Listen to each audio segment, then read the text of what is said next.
Woolton Golf Club was created in 1900 by Lewis Samuel Cohen, a director of Lewis's Limited. In 1899, he purchased just under 45,500 acres and created the golf course. Since then, it's been a popular private members club, with golfers paying around £1,000 a year to play. But all this history seems like it hangs in the balance, as recently a notice was posted to members strongly suggesting they attend the meeting, which they state could be the most important in the club's history.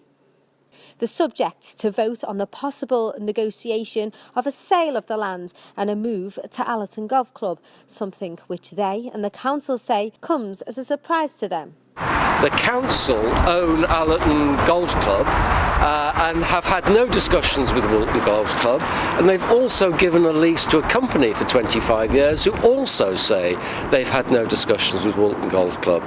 So we don't know why they think they could move to Allerton Golf Club, and there'd be a big resistance to that because Allerton Golf Club is the last reasonably priced pay and turn up and pay golf course left in Liverpool. The fees here, for example, are £1,000 a year and £250 to join.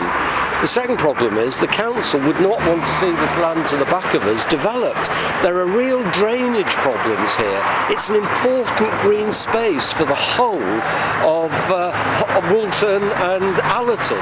So we would be very resistant to seeing this land developed for housing. And when we looked at this 20 years ago in connection with the supermarket application, there were real problems with drainage, which would have affected all the people in the roads behind us. So I don't know who the bosses of Woolton Golf Club have been talking to, but it doesn't seem to make any sense at all.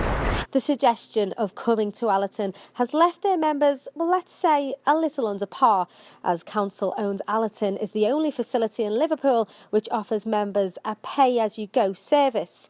Here they're worried that the service may be given to private investors. Well, the selling of any golf course, as far as I'm concerned, is bad news. And if they were to require this golf course, because this is publicly owned, right, it's municipal, anyone can play here. If Woolton was to get control of this, they would make it private, obviously, right, and you'd be restricted to their members then.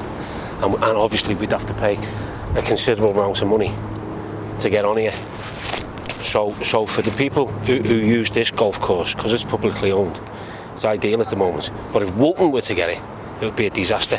Well, naturally, they would be deeply concerned if they thought that a facility that they've enjoyed for so long was no longer going to be available to them. It's a 25-year lease contract with the council, and the procurement process took a long time, and it concluded last year. So roughly 12 months ago, Allerton Golf Trading were appointed on a 25-year lease by the Liverpool City Council to operate this course.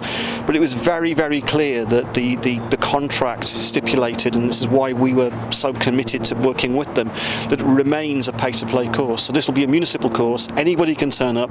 Anybody that wants to play, they don't have to be particularly good. We had 50,000 people last year playing here, all different age groups, different levels of ability, lots of different backgrounds, and we're fully committed to keeping this as a course that's open to all the people of the city. So with the council and Allerton Golf Course none the wiser, all information lies with Woolton Golf Club. They say they're not prepared to give any information until results from the meeting are back.